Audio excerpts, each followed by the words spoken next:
Bon matin tout le monde, quelle joie d'être de retour. Je suis vraiment reconnaissant au Seigneur pour ses vacances. Merci à l'Église qui me permet de prendre quelques semaines avec mon épouse.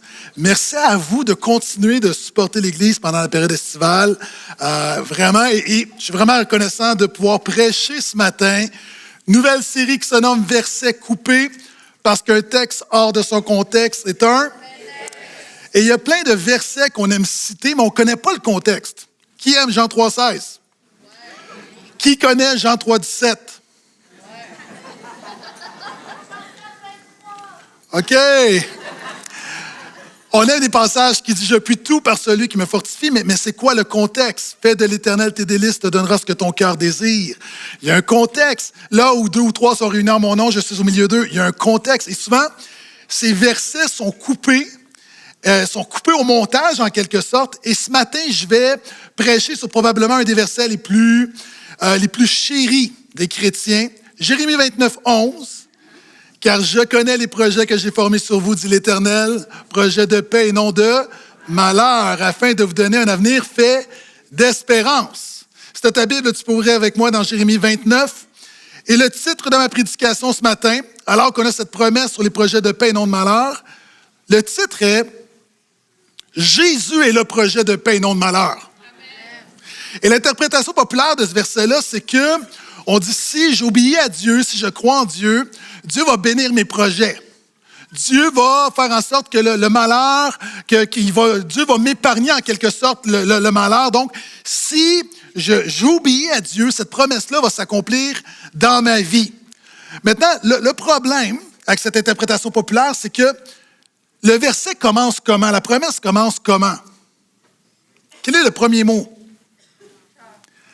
Car. Car, ça veut dire quoi? Quand tu vois car dans la parole de Dieu, Dieu te dit, lis le verset avant. Le car est important. Vous savez, moi, ma femme, elle me dit souvent, on dirait que tu ne m'écoutes pas quand je parle. Et je me suis fait prendre en flagrant délit où c'est vrai. J'ai réalisé que des fois, tu sais, on parle, puis des fois, je pars dans la lune et je reviens, et des fois, je manque des bouts. Puis elle va dire, ça fait longtemps que tu en manques des bouts, mais ça, c'est un autre sujet. Et des fois, ça me met dans le trouble parce que quand je reviens dans la conversation, j'ai manqué le début. Et là, imagine, là, je suis là, puis je reviens, puis là, et je la regarde, puis quand je reviens à moi, je reviens conscient, j'entends elle qui me dit « car ça va être ta fête ». Le problème avec « car ça va être ta fête », c'est que tout dépend de ce qui vient avant. Donc, je ne sais pas si elle va inviter des amis qui vont me donner un cadeau, ou c'est en train de me menacer en disant « tu vas souffrir ». Le car renvoie à ce qui précède, car je connais les projets, il faut aller avant. Car nous savons que tout concourt au bien de ceux qui aiment Dieu, tu dois lire ce qui précède.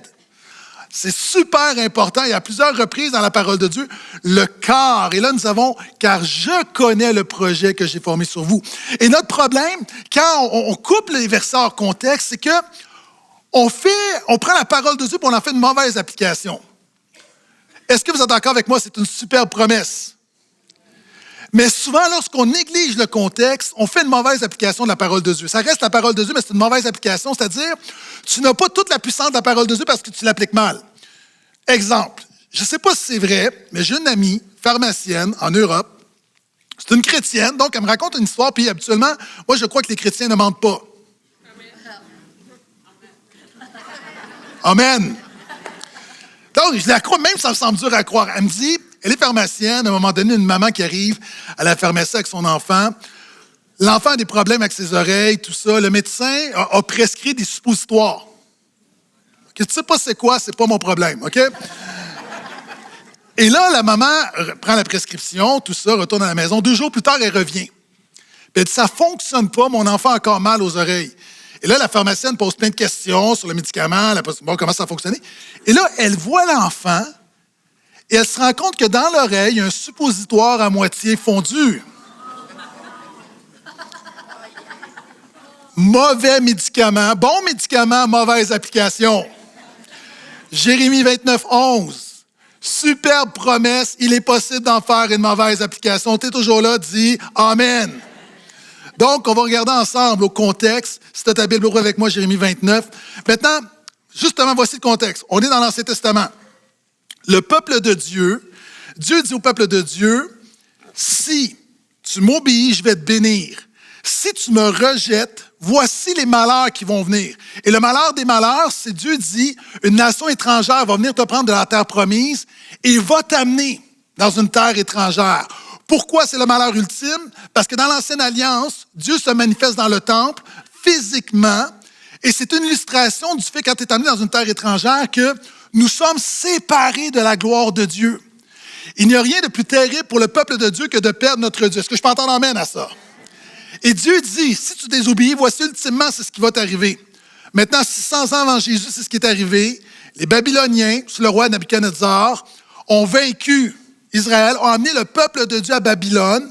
Et pendant cette période d'exil, de déportation, Dieu suscite le prophète Jérémie pour apporter cette parole et cette promesse réconfortante. Et c'est ce qu'on va voir ce matin. Donc, Jérémie 29, versets 1 à 14. Donc, dans ce contexte de déportation, de malédiction, d'épreuve, de souffrance, voici la parole de Dieu. Voici les termes de la lettre que le prophète Jérémie envoya de Jérusalem au reste des anciens qui avaient été déportés, aux sacrificateurs, aux prophètes et à tout le peuple que Nabuchodonosor avait déporté de Jérusalem à Babylone. Allons au verset 4. Ainsi parle l'Éternel des armées, le Dieu d'Israël, à tous les déportés que j'ai déportés de Jérusalem à Babylone. Bâtissez des maisons, habitez-les, plantez des jardins et mangez-en le fruit. Mariez-vous, engendrez des fils et des filles. Mariez vos fils et donnez vos filles en mariage, afin qu'elles enfantent des fils et des filles. Multipliez là où vous êtes et ne diminuez pas.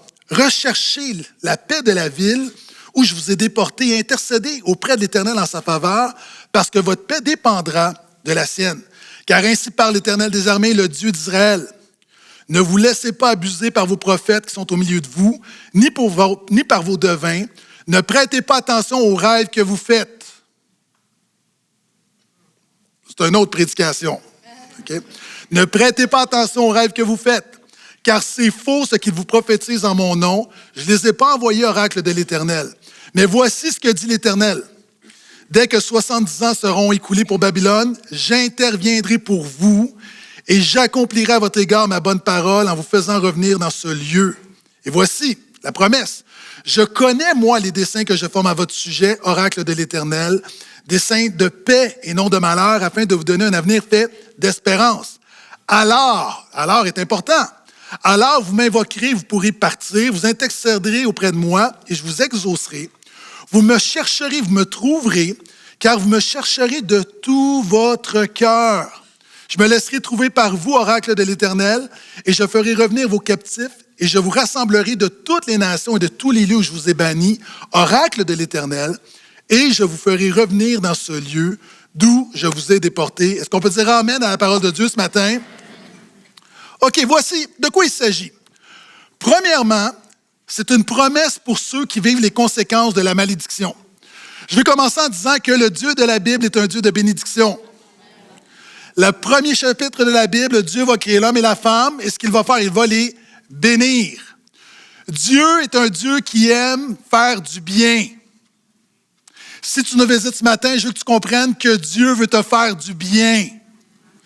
Dieu veut déposer sa faveur sur ta vie. D'ailleurs, la Bible nous dit dans Jacques que tout ce qu'il y a de bon dans le monde vient de Dieu. Paul va dire dans Actes des Apôtres que Dieu a rendu témoignage de sa bonté par la manière qu'il prend soin de vous, par le bonheur qu'il met dans notre cœur, par les saisons, par la nourriture. Dieu est bon. Est-ce que je peux entendre amen? Et non seulement Dieu est bon, Dieu dans sa parole dit qu'il bénit l'obéissance. Lorsque tu honores la parole de Dieu, Dieu te bénit. Je peux entendre amen à ça. Mais le Dieu qui donne la bénédiction, soyons honnêtes, est également le Dieu qui donne la malédiction. Je sais que plusieurs personnes voudraient un Dieu qui fait seulement des choses positives. Si Dieu est Dieu, il donne sa faveur, mais il juge également le péché. Et d'ailleurs, des chrétiens ont beaucoup de difficultés avec ça, mais la femme de Job va dire, « Maudit Dieu est mort », et Job va dire, « De quoi nous recevrions de l'Éternel le bien et non le mal ». Dieu est Dieu, il est souverain, il contrôle toutes choses. Et de la même manière que Dieu donne la bénédiction sur l'obéissance, Dieu maudit la désobéissance. D'ailleurs, lorsqu'Adam et Ève ont péché, Dieu n'a jamais maudit l'être humain en passant. Nous vivons les conséquences de la chute. Dieu a maudit le serpent, il a maudit le sol, mais il ne maudit pas l'humanité, il maudit la désobéissance de l'humanité. Si tu es ici, Dieu veut te bénir. Aucune personne ici n'est un cas désespéré. Est-ce que je peux entendre Alléluia, Amen, quelque chose? OK. Et de la même manière, tu vois ça dans Deutéronome 28, Dieu dit, si tu obéis, voici toutes tes bénédictions, et si tu désobéis, voici les malédictions. Et le problème, c'est que l'humanité s'est révoltée de Dieu et nous vivons les conséquences de la malédiction. Déjà, tu dis, ben là, pasteur Gaétan, c'est pas vrai. OK, je vais t'apprendre quelque chose. Nous ne sommes plus dans le jardin d'Éden. Surprise! Dis à quelqu'un à côté de toi, mon ami, nous ne sommes plus dans le paradis. Nous sommes dans un monde qui s'est révolté contre Dieu. Nous sommes par nature séparés de Dieu. Nous sommes contaminés par le péché. Nous avons une nature qui est corrompue. Puis on le transmet à nos bébés de génération en génération. Et la réalité, c'est que nous sommes dans un monde où nous vivons la mort, nous vivons la maladie, il y a de la pauvreté, il y a des injustices, il y a des guerres. Quand tu regardes tout autour de nous, c'est pas comme ça que Dieu voulait le monde. Je peux entendre amène à ça? Et nous vivons la conséquence de la chute. Et chaque personne, ici même des gens qui aiment Jésus, nous vivons les conséquences de la malédiction. La bonne nouvelle, c'est que Jésus est venu pour renverser la malédiction en bénédiction.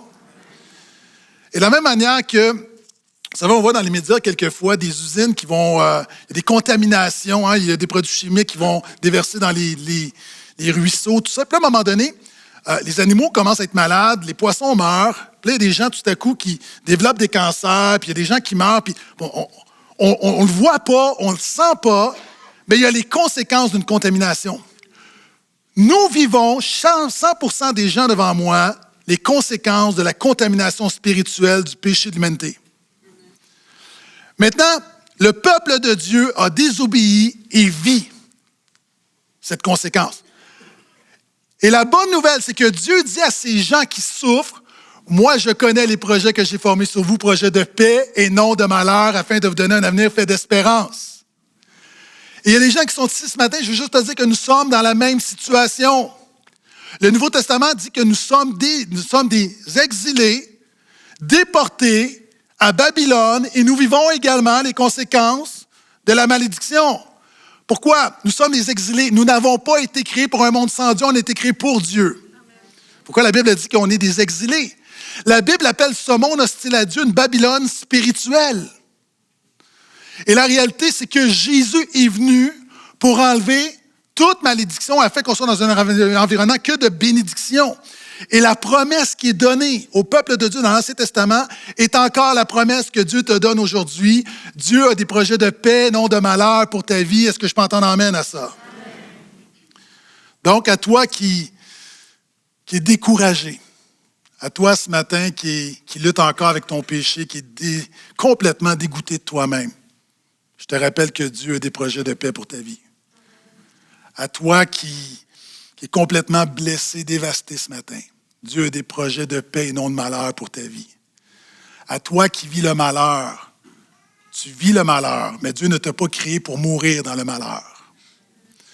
À toi qui vis une crise de couple, à toi qui vis une crise conjugale, une crise familiale, je te rappelle que Dieu a des projets de paix et non de malheur pour toi. À toi qui es déprimé, à toi qui as le goût d'abandonner, à toi qui est seul, qui est célibataire, tu dis « Dieu m'a oublié », à toi qui est dans la honte, qui est dans la peur, qui est dans la condamnation, je te dis, la promesse demeure, Dieu a des projets de paix, non de malheur pour toi, afin de te donner un avenir fait d'espérance. Promesse pour toi. Mais maintenant, voici ce que dit la parole de Dieu. Regarde ce qui vient avant, versets 5 et 7. Donc, voici la parole de Dieu qui est donnée aux gens qui vivent, qui sont dans le malheur, qui vivent l'épreuve, qui vivent les conséquences de la malédiction de ce monde sans Dieu. Regarde ce que Dieu va dire. C'est un peu surprenant. Mariez-vous, engendrez des fils et des filles, mariez vos fils et vos filles, donnez vos filles en mariage, afin qu'elles enfantent des fils et des filles, multipliez là où vous êtes. Voici la parole de Dieu dans l'épreuve. Dieu dit au peuple, bâtissez des maisons, plantez des vignes, puis mariez-vous. Il me semble que ce n'est pas très spirituel. Puis en fait, tu dois comprendre que souvent les choses les plus spirituelles sont les choses les plus ordinaires. Pourquoi Dieu dit ça?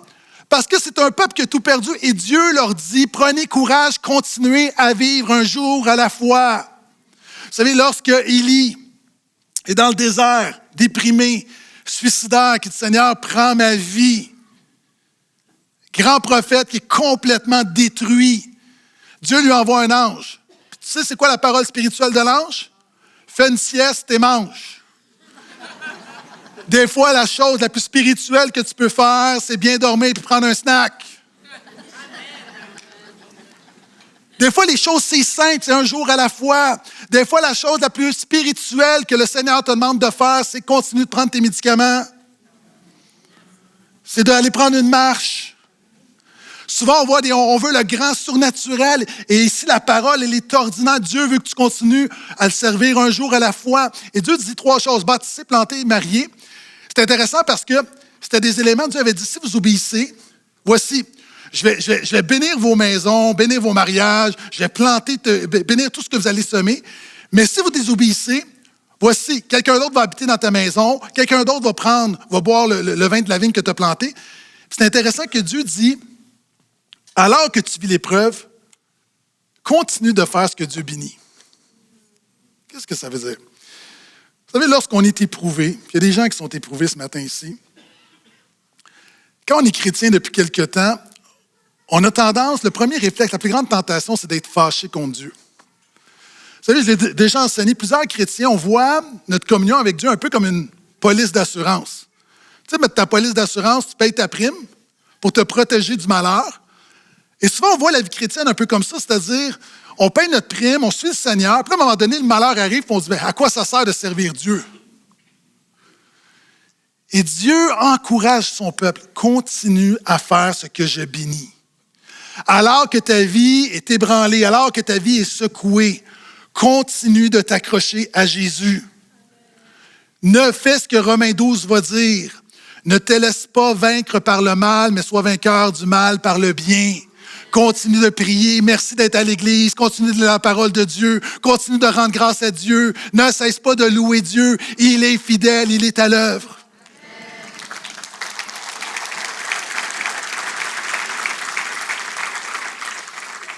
Puis en fait, le principe que la parole de Dieu enseigne ici, quelquefois, c'est que, puis ça, tu n'entends pas souvent ça de la part des pasteurs. OK. Le pardon du Seigneur est instantané. Peu importe ce que tu as fait, si tu demandes pardon au Seigneur, tu te repens, le Seigneur va te pardonner. 1 Jean 1,9 dit, si nous confessons nos péchés, il est fidèle et juste pour nous pardonner. Le pardon est instantané. 3 petits points, mais la restauration prend du temps. Et les 3 affaires que Dieu demande au peuple de faire alors qu'il est éprouvé, c'est des choses qui prennent du temps. Et ça, on n'aime pas entendre ça. On aime quand ça va vite, vite, vite, vite, vite. Puis vous savez, souvent, le Seigneur fait une belle chose dans ta vie, mais cette chose va prendre du temps. Vous savez, il y a une différence dans ta voiture s'il y a une scratch ou si tu la craches. Ah, moi, j'ai des scratchs sur ma voiture, là, puis tu sais, ça se répare vite. Même à la limite, tu peux vivre sans ça. Des fois, la vie, on a des petits scratchs. C'est pas grave, on continue. Mais moi, j'ai déjà crashé ma voiture, ça a pris des mois, là. Puis il y a des gens ici, ta vie a été crashée, c'est pas une scratch. Le Seigneur est à l'œuvre dans ta vie, mais tu as besoin de comprendre qu'il y a un processus et que la restauration divine prend quelquefois du temps. C'est ce que Jérémie dit. Ça va prendre du temps. Mais prends courage parce que Dieu a des projets de paix, non de malheur. Il y a un avenir d'espérance, mais ça va prendre du temps. Dieu t'accepte, Dieu t'aime, Dieu te pardonne, mais ce que Dieu va bâtir en toi, ça va prendre un certain temps. Vous savez, des gens, toute ta vie, tu as été dans l'addiction, tu as été dans la dépendance, tu viens à Jésus. Moi, je pense qu'en Jésus, tantôt d'identité, libération instantanée.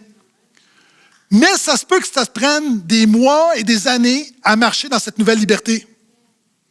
Tu as besoin d'apprendre. C'est pas parce que Jésus t'a libéré que tu ne dois pas apprendre à marcher dans cette liberté. Donc, ça prend du temps. Il y a des gens, tu viens à Jésus, tu as un passé, tu es blessé, Jésus guérit les cœurs brisés. Mais quelquefois, ça prend des années à guérir complètement un cœur brisé. Mais ne perds pas courage, il a des projets de paix et non de malheur pour toi. Il y a déjà votre couple a éclaté. Le Seigneur restaure les couples brisés.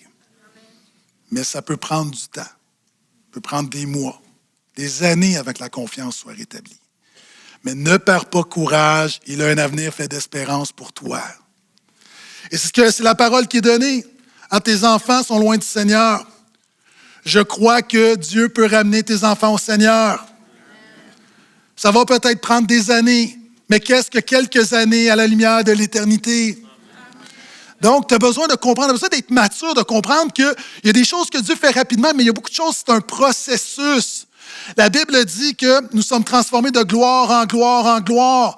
Donc, ça va prendre des années. Qui veut être mature ici spirituellement? Ça prend du temps. Je suis plus mature qu'il y a 10 ans et moins mature que dans 10 ans. La vie chrétienne est un plan long terme. Est-ce que je peux entendre amène à ça? Donc, ça prend du temps. Mais voici le problème. Le problème, c'est qu'on ne veut pas l'entendre. On n'aime pas entendre ça. Aujourd'hui, comme il y a 2500 ans, regarde versets 8 et 9. Jérémie dit, ça va être long. Mais il y a des gens à l'époque de Jérémie, des prophètes qui disent non, hey, ça va aller vite, là, ça va aller vite. Dieu est bon, alléluia, alléluia, alléluia, on sort de là, on sort de là, on sort de là. Regarde ce que la parole de Dieu dit. Car ainsi par l'Éternel des armées, le Dieu d'Israël, ne vous laissez pas abuser par vos prophètes qui sont au milieu de vous, ni par vos devins et vos prédicateurs. Ne prêtez pas attention aux rêves que vous faites, car c'est faux ce qu'ils vous prophétisent en mon nom, je ne les ai pas envoyés. Écoute-moi bien. Dieu enseigne à son peuple que la parole de Dieu qui est nécessaire est rarement populaire. Nous autres, on aime des prédications, des enseignements, des théologies comme « Go, go, go, go ». Agis, Jésus, et vite. Honnêtement, j'aimerais que le Seigneur fonctionne comme ça. Mais malheureusement, ce n'est pas comme ça qu'il enseigne. J'aimerais arriver, pasteur, voir pasteur Sylvain et dire « Je proclame que tu marches dans la victoire au nom de Jésus. Alléluia, on passe à un autre. » Mais c'est pas comme ça que ça marche. Pourquoi? Parce que supposons que ça arrivait, là. Pasteur Sylvain retourne à la maison. Victoire totale. Mais il n'a rien appris. Dieu veut que tu apprennes. Je peux voir Pasteur Simon-Pierre dire, je prophétise que tous tes problèmes sont disparus au nom de Jésus. Alléluia! Non, il y a encore des problèmes. Il est le problème. Et toutes les théologies de proclame, de réclame, de go, go, go, destinée, on va rentrer. Il y a ça derrière, c'est qu'on veut que ça aille vite. Vous savez, moi, Dieu me repris en tant que pasteur. J'ai déjà prêché ça. Et je crois que Dieu fait des miracles, Dieu peut agir de manière instantanée.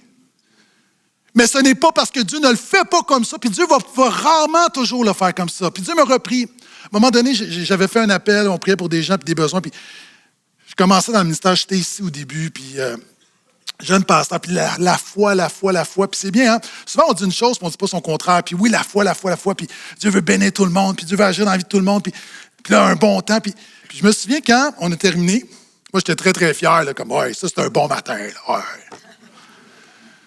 Puis j'ai vu un frère retourner, c'est un frère qui est handicapé, qui s'avançait toujours pour toujours être guéri, toujours, puis là, tout le monde était comme content, tout le monde était béni, puis là j'ai vu ce frère-là s'en aller. Puis je voyais la déception. Puis, tu sais, je le voyais de côté, là, comme, OK, moi, j'ai pas assez de foi, là. Qu'est-ce qui me manque, là? Pourquoi? Puis là, je me suis dit, Dieu m'a repris, me dit, en tant que pasteur, si à la fin de ton ministère, les gens sont découragés, c'est que tu n'es pas un bon pasteur. C'est là que j'ai compris que oui, c'est bien la foi puis le miracle, puis on continue de l'enseigner. Mais ce frère-là avait besoin d'une parole.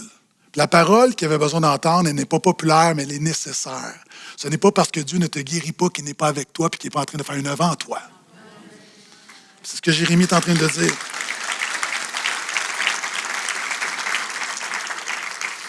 Et regarde le verset 10.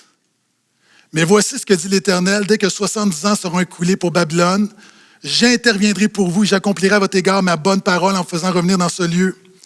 À toi qui souffres, à toi qui as une épreuve, à toi qui as un besoin, Oui, peut-être que ça va être long, mais Dieu a fixé une limite à ton épreuve. Dieu contrôle ton épreuve et Dieu a fixé une limite à ton épreuve. Alors que le peuple était là, puis du monde disait, on sort, ça va prendre 2 ans, on n'est plus là. Jérémie dit, non, c'est 70 ans. C'est long. Mais ne perds pas courage parce que Dieu contrôle le 70 ans. Et Dieu a un plan qui dépasse le 70 ans. Donc, la réalité, c'est que des gens, tu as besoin de comprendre, quand Dieu contrôle ton épreuve, ça donne un certain courage. Vous savez, à l'école, est-ce qu'il y a des gens du secondaire ici? Levez la main, ceux du secondaire, là. Je sais que vous êtes trop cool pour lever la main, mais levez la main quand même, ouais. Les autres, vous vous rappelez, tu sais, quand tu es au secondaire, dernière période, le vendredi, printemps, cours de mathématiques. C'est la mort. Puis tu es là, puis t'attends la cloche, puis le cours te semble durer 4 heures. Mais ton seul espoir, c'est qu'à un moment donné, la cloche va sonner. Mon ami, prends courage. À un moment donné, Dieu va faire sonner la cloche de ton épreuve. Amen. Dieu est à l'œuvre.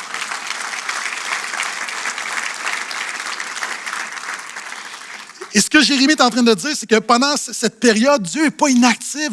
Dieu fait quelque chose, un processus dans ta vie. Vous savez, on a une grosse roche, puis je prends un marteau, tac, tac, tac. Peut-être que la pierre va être brisée après 104 coups.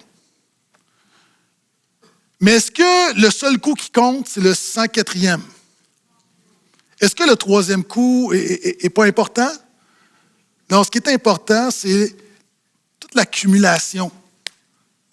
Des choses, à un moment donné, tu ne le vois pas, 3, 4, 7, tu ne vois rien, mais tranquillement, il y a des micro-fissures et tranquillement, il y a quelque chose qui cède. Tu ne vois pas la fin de ton épreuve, mais Dieu est en train de frapper sur ton épreuve. Il y a quelque chose qui est en train d'agir et Dieu, très bientôt, ou pas, mais un jour ou l'autre, il va faire en sorte que cette épreuve est terminée. Tu vas entrer dans cet avenir fait d'espérance. Amen. Je vais t'expliquer c'est quoi. Et c'est pourquoi Jérémie va dire, en fait, Dieu va dire par Jérémie, chapitre 23, verset 29, « Ma parole n'est-elle pas un marteau qui fait éclater le roc? » C'est pourquoi tu as besoin de nourrir ton âme de la parole de Dieu. Et regarde, et c'est là que Dieu va dire, après avoir fixé cette période de 70 ans, regarde le verset 11. « Je connais, moi, les desseins que je forme à votre sujet, desseins ou projets de paix, non de malheur. » Qui aime cette promesse-là? Okay. Maintenant, je veux juste te dire quelque chose avant qu'on se délègue de la promesse. Tes projets ne sont pas les projets de Dieu. Souvent, on voit ça, puis Dieu dit, voici, moi, je connais les projets que j'ai formés sur vous. Mais nous, on pense que les projets de Dieu, c'est nos projets. On pense que Dieu regarde à tes projets, puis Dieu est excité. Il dit, ça, c'est un bon projet. Oh, non, non, non, non. Cette semaine, je vais préserver son anonymat, mais au portail, on est béni, on a une 40aine d'employés, des jeunes, des moins jeunes, puis il y a une jeune fille là, qui travaille au niveau des coms, je la nommerai pas. Tu sais, des fois, elle arrive et elle dit, « Pasteur Gaétan, j'ai une super idée, puis elle est excitée. » Puis là, elle en parlait à tout le monde dans les bureaux. Puis moi, après ça, elle m'en a parlé après, tu sais. Puis elle me dit, « J'ai une super idée, un super projet. » Elle dit, tu sais, souvent, on a des activités d'équipe là, pour renforcer notre esprit d'équipe. Elle dit, « Qu'est-ce qu'on pourrait faire? On se déguise tous en super-héros puis on va jouer au bowling. »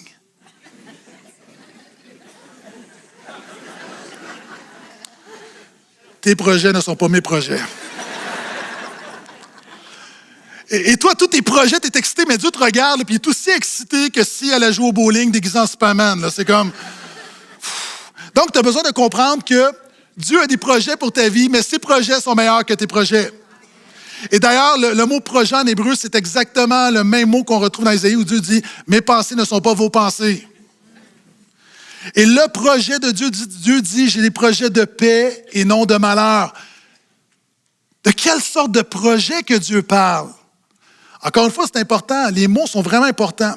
Dans l'Ancien Testament, ces 2 mots-là, paix et malheur, c'est des mots très chargés. Le mot paix, c'est shalom, qui ne veut pas juste dire l'absence de conflit, c'est la plénitude, c'est l'harmonie totale.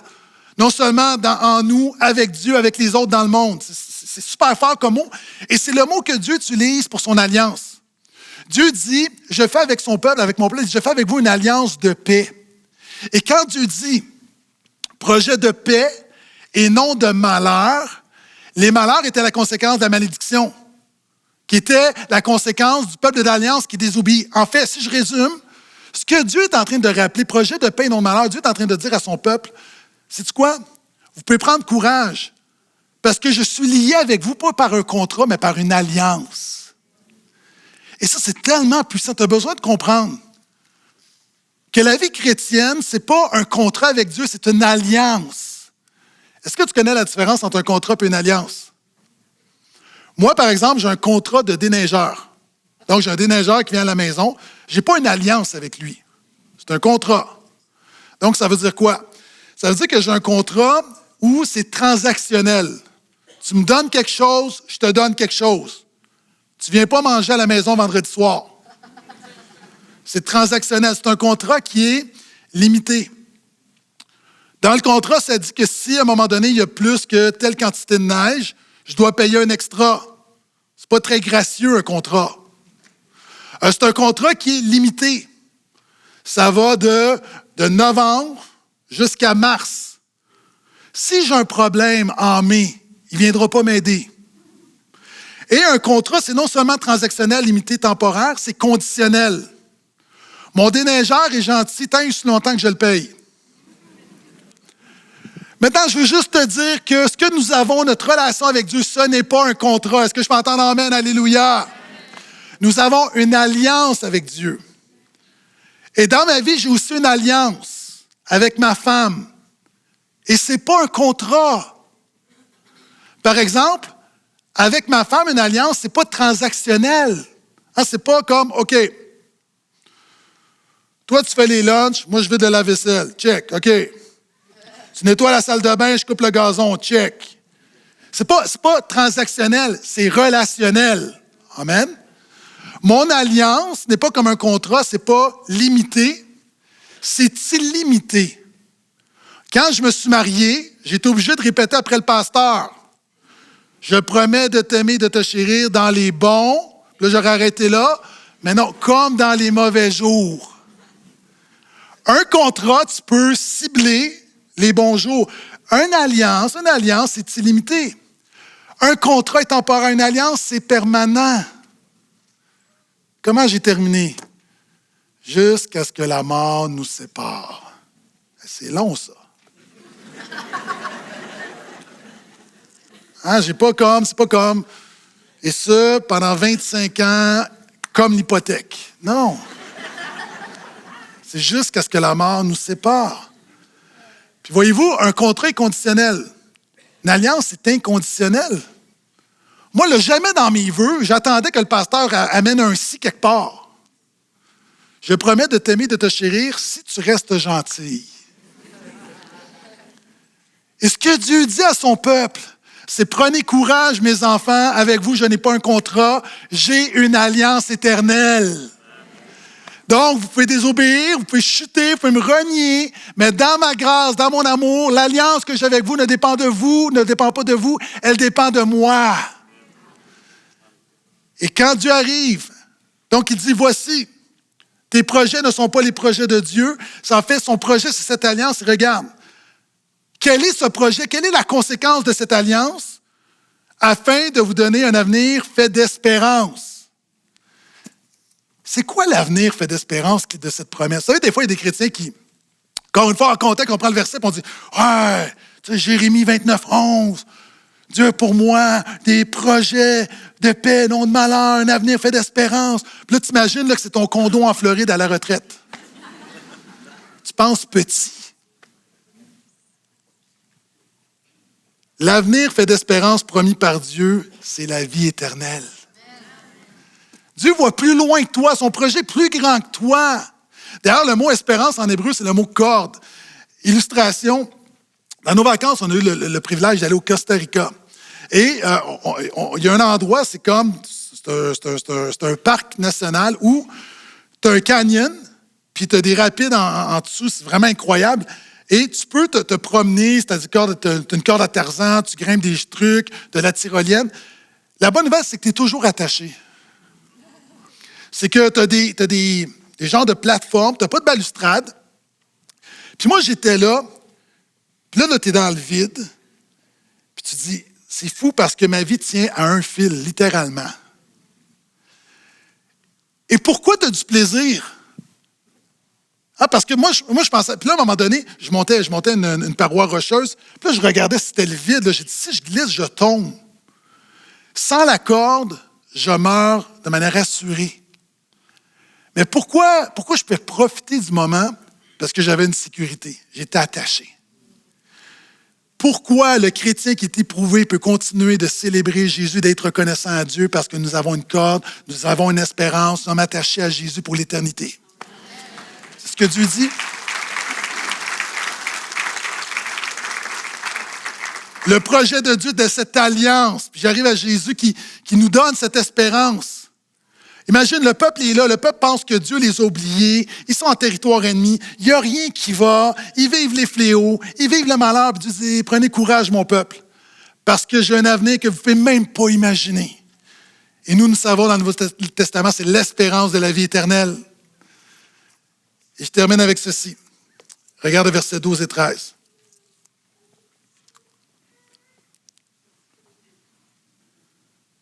Regarde bien, je reprends le verset 11. « Je connais les projets que je forme sur vous, desseins de paix, non de malheur, afin de vous donner un avenir fait d'espérance. » Mais ça ne s'arrête pas là. Alors, comme le corps renvoie ce qui précède, là, alors, ça veut dire quoi? Ça veut dire continue de lire. Alors, vous m'invoquerez et vous pourrez partir. Vous intercéderez auprès de moi, je vous exaucerai. Vous me chercherez, vous me trouverez. Car vous me chercherez de tout votre cœur. OK, tu dois comprendre, là, c'est tellement riche, puis tu peux passer à côté. Dieu dit, OK, voici, j'ai un projet. Et ce projet-là va vous garantir la vie éternelle. Il dit, suite à ce projet-là, vous allez être capable de revenir à moi de tout votre cœur. Pourquoi? Le problème d'Israël, le problème des chrétiens dans la chair, le problème de l'humanité, c'est que nous sommes incapables de servir Dieu de tout notre cœur. Maintenant, j'imagine nos ancêtres dans la foi qui entendent le prophète Jérémie, puis qui lisent le prophète Jérémie, disent, mais ça ne nous aide pas parce qu'on est incapable par nous-mêmes de revenir à Dieu. Et c'est là que le projet de Dieu, tu comprends que Jésus est le projet. Le projet, ce n'est pas ton prochain marathon, c'est Jésus. Et ce projet-là, c'est ce médiateur qui, en lui, nous allons hériter de cette vie éternelle. C'est toujours là, dis Amen. Et c'est pourquoi Jésus dit, cherchez, vous trouverez. Parce que par la nouvelle naissance, il nous donne la capacité. Et quand la Bible dit projet de paix, Jésus est le prince de la paix. Jésus est celui qui nous permet nous avons la paix avec Dieu par Jésus. Et il enlève le malheur de nos vies. Pourquoi? Parce que par Jésus, il nous délivre de l'enfer à venir. Et en Jésus, nous avons l'espérance de la vie éternelle. Et regarde, c'était ta Bible. J'ai presque terminé. Tourne avec moi dans Jean 11, parce que je veux vraiment que tu le vois. Vous savez, des fois, pasteur au portail, on fait des liens avec Jésus, puis on dit, ah ouais, tu sais, c'est une bonne manière de lire la Bible. Non, c'est la seule manière de lire la Bible. Quand Dieu parle par Jérémie, son projet, c'est Jésus. Tous les projets du salut sont récapitulés en Jésus. Et regarde, Jean 11, à la fin du chapitre, du verset 52, Dieu dit, dans mon projet, à un moment donné, je vais faire quelque chose où, vous qui êtes exilés loin de ma présence, je vais vous ramener. Regarde ce que Jean va dire. Jésus devait mourir pour les nations, et non seulement pour les nations, mais aussi afin de réunir en un seul corps les enfants de Dieu dispersés. La promesse de Jérémie 29, 11 s'accomplit en Jésus-Christ seul. Et la seule manière de vivre ces projets de paix et non de malheur et cet avenir fait d'espérance, c'est lorsque tu es en Jésus-Christ seul. Est-ce que je peux entendre amen à ça? Amen. Si je prends cette bouteille d'eau, cette bouteille d'eau a différentes valeurs dépendant de l'endroit où elle est. À l'épicerie, ça vaut quoi? Ça vaut 1 $. Au dépanneur, 2 $. Si tu vas au restaurant, la même bouteille d'eau, un restaurant standard, 4 $. Centre Bell, 8 $. Dans certains restaurants UP, là, la même bouteille d'eau là, va te coûter 10 $. Dans des festivals, elle peut te coûter 15 $. Toujours la même bouteille d'eau. Ce qui lui donne sa valeur, c'est son environnement. Alors que nous sommes tous ici, alors que toutes sortes de gens peuvent penser toutes sortes de choses de nous, notre véritable valeur se trouve lorsqu'on nous sommes en Jésus. C'est là que notre vie trouve son sens.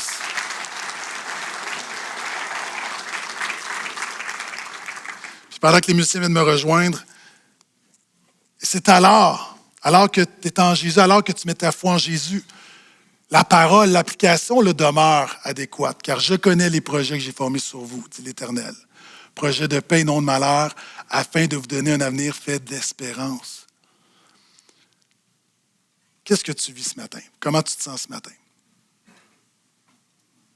Regarde à tes problèmes, regarde à tes soucis, regarde à tes péchés, regarde à tes insécurités, regarde à tes appréhensions, regarde à tes conflits, regarde à tes failles, regarde à tout ce qui ne fonctionne pas en toi, regarde à tout ce qui ne fonctionne pas autour de toi.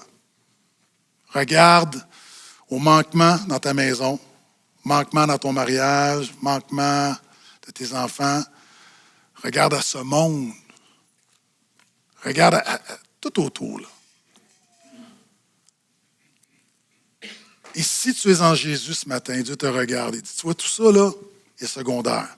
Car pour toi, j'ai des projets de paix et non de malheur. Et ton avenir sera fait d'espérance.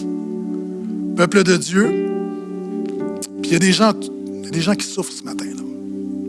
Des gens, ta vie est difficile. Puis pourquoi est-ce qu'on peut regarder l'avenir avec foi? Parce qu'en Jésus seul donne un avenir fait d'espérance. Puis je vais même aller plus loin. Il y a des gens dans l'exil qui n'ont pas vu le retour. C'est après leur mort. C'est pour ça que cette parole-là les dépasse le cadre terrestre. Souvent, on voit cette promesse-là comme une promesse terrestre présente, alors que c'est une promesse qui est une promesse spirituelle éternelle qui est en Jésus. Puis Jésus est ce projet. Puis il y a des gens, tu ne verras pas de ton vivant la bénédiction que tu aimerais voir. Tu vas en voir beaucoup, hein? Mais est-ce qu'on est d'accord qu'on ne verra pas toutes les bénédictions qu'on aurait aimé voir de notre vivant? La bonne nouvelle de l'Évangile, c'est que un jour dans la vie éternelle, on va tous célébrer, on va jubiler. On va se dire, la vie n'a pas été facile. Mais merci Jésus que nous sommes dans cette vie éternelle, qui nous donne une espérance éternelle, qui nous donne une bénédiction éternelle. Et ce qui permet aux chrétiens de persévérer, c'est cette espérance de la vie éternelle. Vous savez, c'est pour ça des fois je ne comprends pas dans le christianisme où on essaie tellement de vendre toutes sortes de choses, puis on essaie tellement de faire en sorte que Dieu règle tout maintenant. Puis oui, Dieu règle beaucoup de choses maintenant, mais il y a des gens qui ne seront pas guéris sur cette terre, puis il y a des gens qui ne seront pas rétablis sur cette terre. Puis quand on fait notre espérance, on résume ça aux choses de ce monde, on devient amer et déçu. Jésus n'a jamais annoncé ça. Donc, Dieu agit dans le présent. Je peux entendre amen? Dieu fait des belles choses maintenant. Amen. Dieu bénit maintenant. Le chrétien n'est plus sous la malédiction, il vit la bénédiction. Et alors que nous vivons des malheurs, encore une fois, de nombreux malheurs atteignent le juste, mais de tous, l'Éternel l'en délivre. Et l'Éternel m'a délivré de beaucoup de malheurs dans cette vie. Mais je sais que, ultimement, à un moment donné, je vais mourir. Il y a un malheur que je ne vais pas voir la délivrance de mon vivant. Mais dans la vie éternelle, nous allons réaliser que tout ce que Dieu a dit était vrai. Amen. Parce qu'il est le Dieu qui nous donne cet avenir fait d'espérance. C'est la parole de Dieu pour ce matin. Est-ce qu'on peut dire un dernier amen?